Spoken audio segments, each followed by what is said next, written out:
台湾的电动是真侪，尤其是今年已经发生真侪间规模5以上的电动咯。国家电动中心嘛规划出新的内政规范，嘛要教大家安怎来做检查。内政部营建署是表示讲，公共的建筑超过90成拢已经完成安全检查咯。私人的建筑会属于旅馆、佮百货公司、病院、转运站、佮运动场所，这是头一波检查的范围。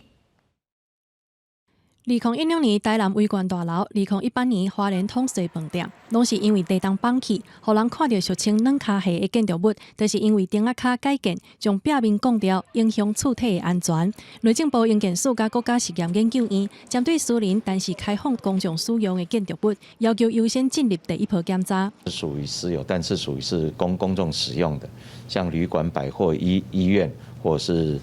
转运站、运动场所这一类的。那这些都强制列入在第一波的这个公共安全检查里面，要优先